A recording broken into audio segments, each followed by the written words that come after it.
Welcome to Gardening with Lucy. Today we're going to talk about one of my favorite subjects, gardening with herbs. You know, gardening with herbs is really easy. It doesn't take much room in your garden, and it's pretty much almost anything someone can do, even if you only have a patio. The thing about herbs is that they are something that you can use in very small amounts and they can flavor your food.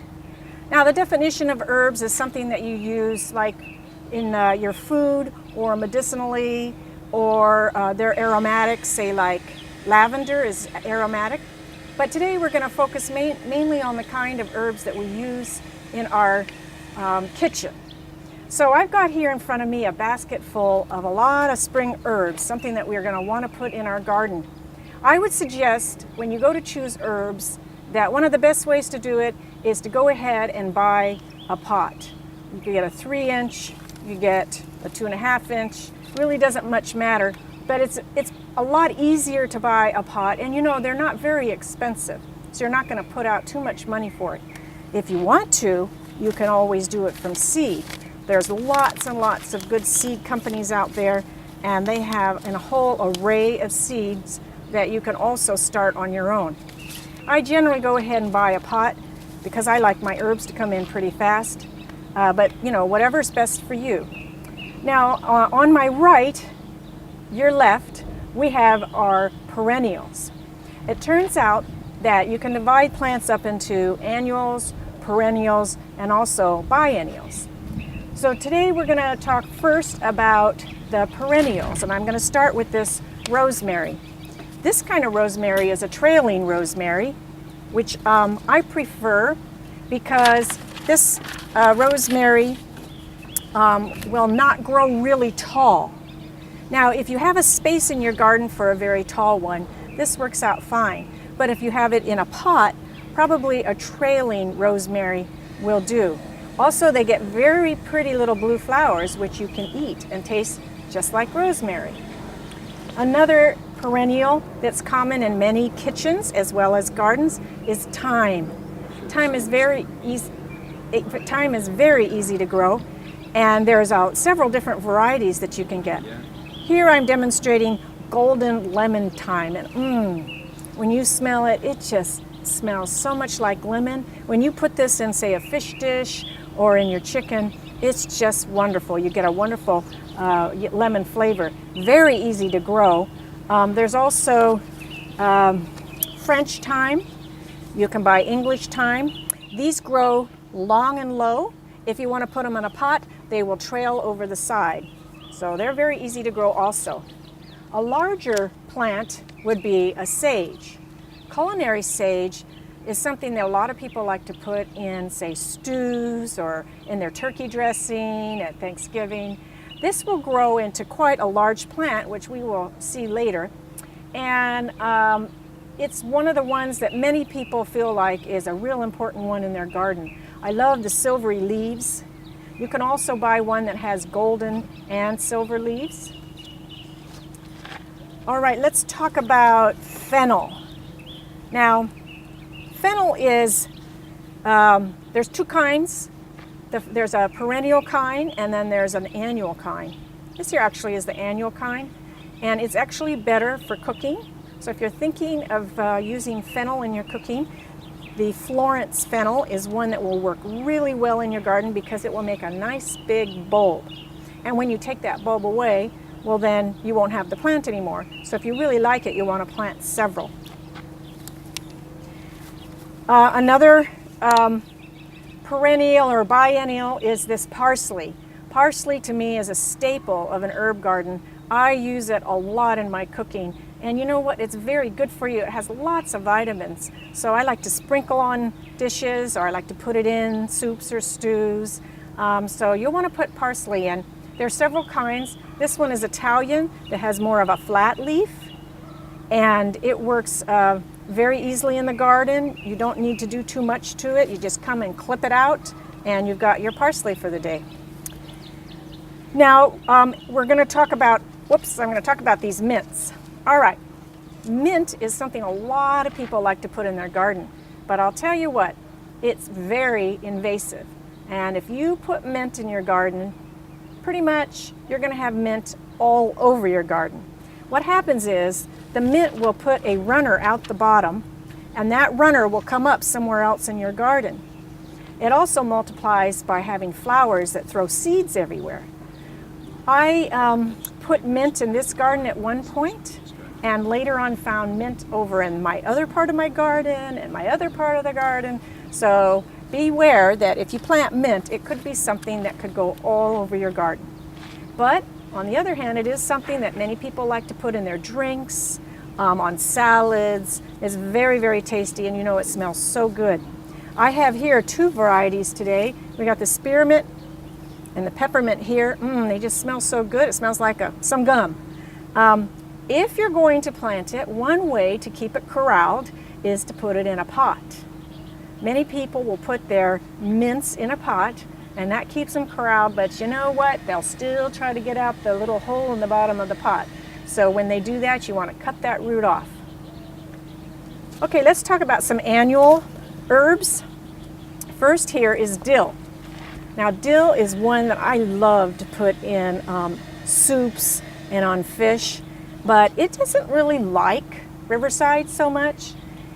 It does well if you plant it early in the spring, and it is an annual, so it will die. But if you can get it to grow, it is really wonderful to have the fresh dill to put in your food. I would definitely buy this in a pot rather than buy seeds. The seeds are very difficult to start, but if you're brave, go ahead. Over here I have another wonderful herb that many, many people want to put in their garden.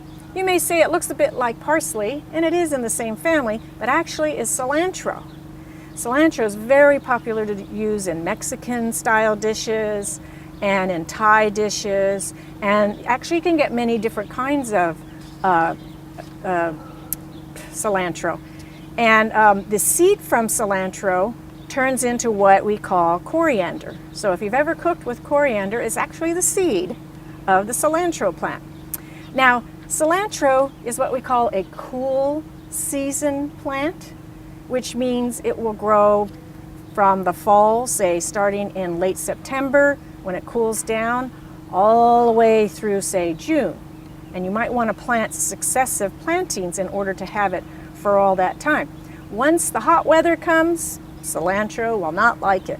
You'll have to wait again till the fall and just get yourself some in the store.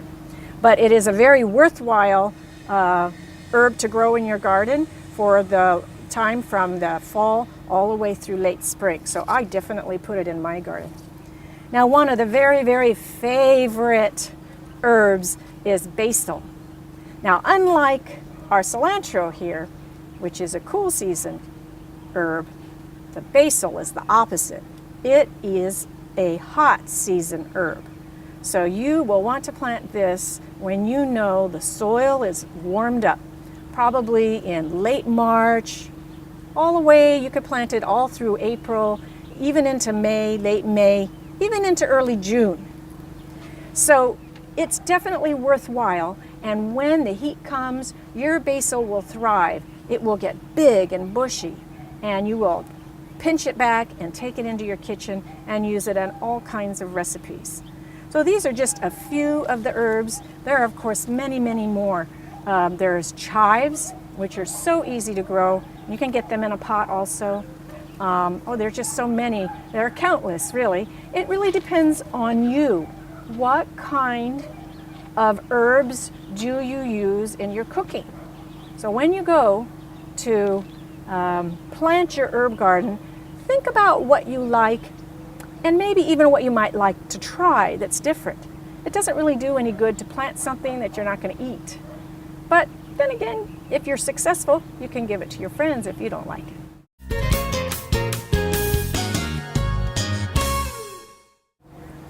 So, let's plant some of our herbs. One of the best ways to plant them is to plant them in a pot. Because you know what? You can keep your pot right near your kitchen door in the sun, and then every time you need it for a recipe, you can run out and clip it, and there it is for you. You can also plant it in the garden, but right now we're going to talk about what happens when you plant it in a pot. Now there's all kinds of pots. This one is one that a lot of people like. It's sort of a windowsill pot. The main thing you want to think of is if it's got holes in the bottom, which this one does. It also has a tray to keep the excess water. So this works out really well. This has been used before, so that's kind of nice because you can reuse it. Just rinse it out real good and it's ready to go again. After you've got your good holes in it, you'll want to fill it with some soil. You can put your herbs in whatever arrangement you like. We're not going to plant them today. I'm just giving you some ideas. You might think about having some spill over the side. You can choose all your favorite herbs and plant them in a windowsill box. But today, right now, we're going to do a demo with a round pot. Whoops. Okay, there we go. So, first thing you want to do is make sure that you've got good drainage. We have drilled a hole in the bottom, right there, so water will get through. Then you're going to want to fill it with really good potting soil. Now it turns out herbs don't really need a lot of fertilizer and they're relatively free of pests. So you want to put such a good soil in there that'll keep them without any fertilizer. So when you go to the store to buy some, make sure you get something that has a little bit of fertilizer already in it, that maybe has some microorganisms in it, something that'll sustain your perennial herbs for a long time. Because remember, they're going to be in this pot and they're not going to be able to get other soil in it unless you refresh it. If you want an Italian feel to your herb garden in a pot, you can choose all the kinds of herbs that will go in your Italian meal. So, of course, that would mean basil and Italian parsley and let's see, some thyme. Thyme is one of the biggies in a lot of Italian cooking. And oregano. I always put oregano in my spaghetti sauce. And then, to boot, some rosemary. That's something that's found a lot in Italian cooking. So now you're going to want to arrange your garden in a way that the ones that trail will go off the side. And have them over there. So that would be the thyme and the oregano and this rosemary here. So I'm thinking of putting the basil in the middle because it's going to get pretty big, and then these can go down the side, and then we can put the parsley on another side. So first you kind of plan what you're going to do, and then we're going to start putting them in one by one. So I'm going to add a little more soil. Remember, I told you want to get good potting soil. There you go. You don't have to fill it all the way up quite yet, but you want enough so that you can place them in there. Okay, so, clean up your plant a little. Get rid of the yellowing leaves. And if you want to put your marker in, go ahead. This pot, you see, has some roots going round and around, so you just pull them off, because what we're trying to do here is pull the roots out so that they are able to go into the soil and spread out. If you left those roots circling, they would keep circling forever. This way, the roots will begin to go out into the soil better. Okay, let's try our thyme, which is trailing, and we're gonna put it on the side here. Same thing, pull out those roots, spread them a bit, put them in the soil. Now, you want to keep the soil line at the same for all the plants. You want them to have a level soil line about an inch below the pot. Okay, we have some rosemary here. Whoa, same thing. We've got some circling roots there. We're going to pull them out. Don't be afraid of pulling those roots. It really won't hurt them. Making sure that it's the same level as the other two. Let's do our basil next, because we want him in the middle. Okay. Woo! Oh my goodness gracious. Look at those roots. All right. So this has been in this pot a little too long. And it's got a lot of plants here. So what I would suggest is that we narrow this down to just a couple of plants. So take out your handy shears and clip off some of these basils because we really don't need them. It's going to be too many for this pot to have so many. And you know what? You're not going to lose these because you'll get to use these in your dinner tonight, right? So not to worry. So I'm going to narrow it down to just probably two. Probably two's the best. I'm going to pull at those roots and I'm going to tell them, you're okay. Don't worry. You're going to go in there, same level. And now let's see, what was the other? Oh yes, oregano. Now this one does not have the circling roots because it's a pretty young one.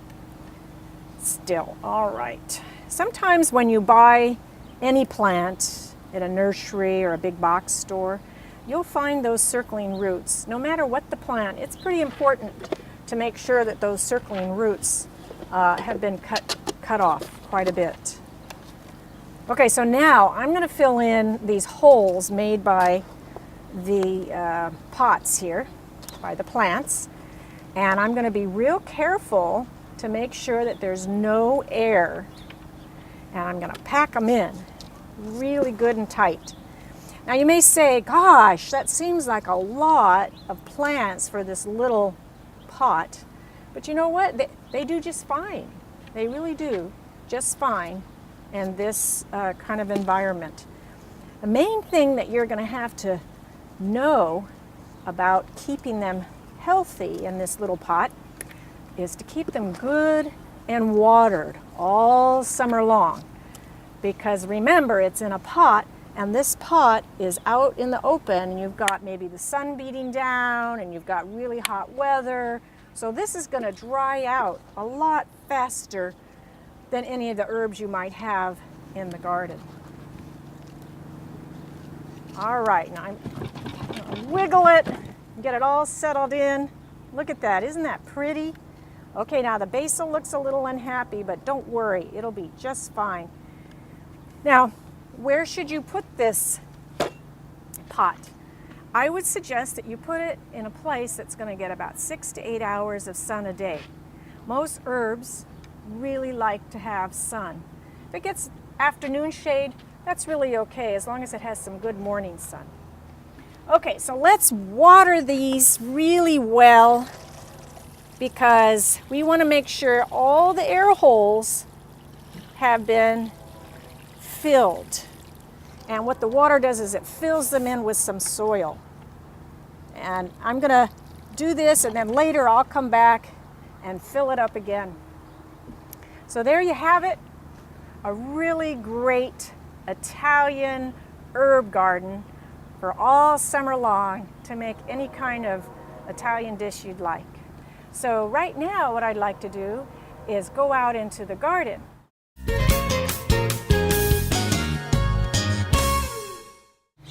Welcome to my herb garden. I love planting herbs in the garden. For me, it's a real treat, and I'm lucky enough to have a big spot. So here I have what you might think of as a typical English style herb garden. We've got the boxes, very symmetrical. Up the pathway, I have a plant. I've got some chives on either side. So there's a lot of symmetry in this garden. And it's really fun because you can plant, like I have thyme over here with some flowers, and I've got some carnations, I've got a lavender, a calendula, some chamomile. This is early spring, so things are a little sleepy right now, but later in the summer, this is going to be full, and there's going to be herbs overflowing everything. One thing about this particular garden, it's my edible flower garden. All the plants in here have a flower that can be used some way in cooking. So we've got the carnations, the lavender, the calendula, the pansies, the thyme. All these can be used in cooking, and it's one of my favorite things to do. It surprises my guests. Children love it, and it's easy to do. Over here, we have borage. Borage is a cool season herb, and if you see, it's got these wonderful periwinkle colored flowers. These taste kind of like a cucumber.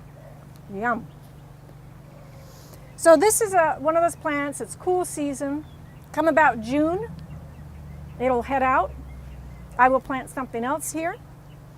It turns out that borage throws a lot of seeds out there, so I'll never have to buy a packet of borage seeds again, because we will always have borage in this garden. Over here, I have some trailing rosemary. And if you notice here, I've clipped back the oregano real close to the ground. You'll want to do that when you start out in the springtime. You want to take your perennials and cut them way back. It invigorates them to cut them back so much. It gets rid of any dead wood, any diseased woods, and the oregano leaves that come out of here, they're going to go all over the place, and they'll be much healthier because I pruned them back. Here I have some marjoram. Actually, it doesn't look like I pruned it much, but I pruned quite a bit off the side. Here I have a salvia. It's going to grow to be quite large. Over here I have a geranium. Of course, you can see the pansies and the calendula. And I have other places where I have herbs. In fact, I kind of put herbs everywhere in my garden because they're so easy to grow. And the flowers of herbs attract butterflies, they attract beneficial bugs, and you can eat them. So let's go over to one of my other boxes and see what we have there. I have a golden sage here. It's very nice for cooking too. But you know what? I've got to clip it back in the early spring, because if you don't, it's going to get really, really big. And we want to keep it the size that fits in this area of my garden.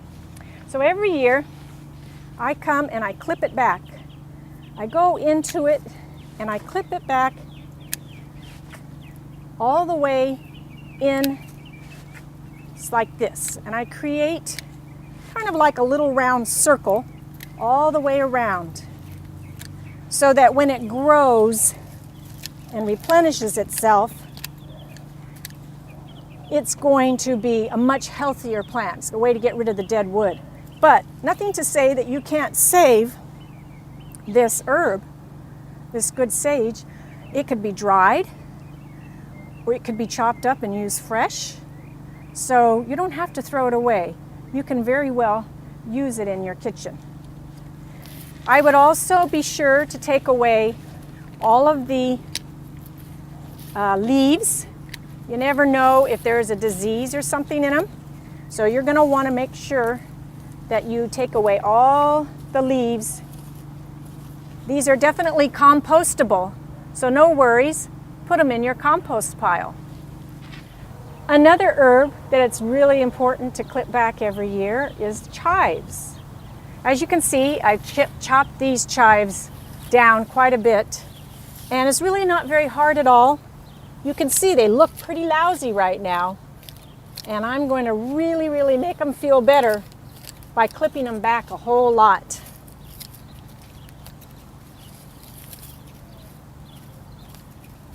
There you go. So within a week or so, you're going to see a lot of growth here. In a month, they're going to be this tall, and you'll be ready to make some chive soup or something. Let's harvest some parsley.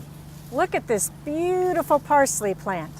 Neat thing about parsley is you can clip back some of the parsley leaves from the stems, and more parsley will grow.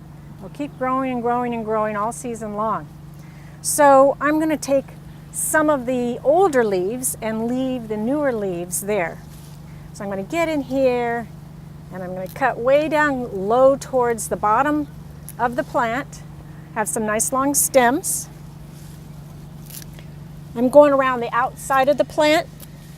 I'm getting these nice, healthy looking older stems. I'm going to get myself probably about enough to make a nice pesto or something like that with my parsley leaves. So, you know, this will invigorate the plant. When it gets cut like this, it kind of forces it to grow some more. So it's not a bad thing to take part of your parsley. So here we go. We have all this lovely parsley. Now when you take it into the house, you could rinse it well, dry it off good, put it in a plastic bag, and put it in the bottom of your refrigerator. Or if you wanted to, and this looks kind of really nice, you could cut the stems again, put it in a jar or a nice vase, and set it on the side of your counter out of the sun, and it'll look nice for several days, and you can just take the parsley whenever you need it. You could also dry parsley. You can take it and you can put it upside down like this, wrap it with a string, and hang it in a cool, dry place. And then when it's all nice and dry, you can use it as parsley flakes in your food. So really, no reason to let your parsley go to waste. There's so many ways to use it. So earlier we talked about the fact that mint can be very invasive.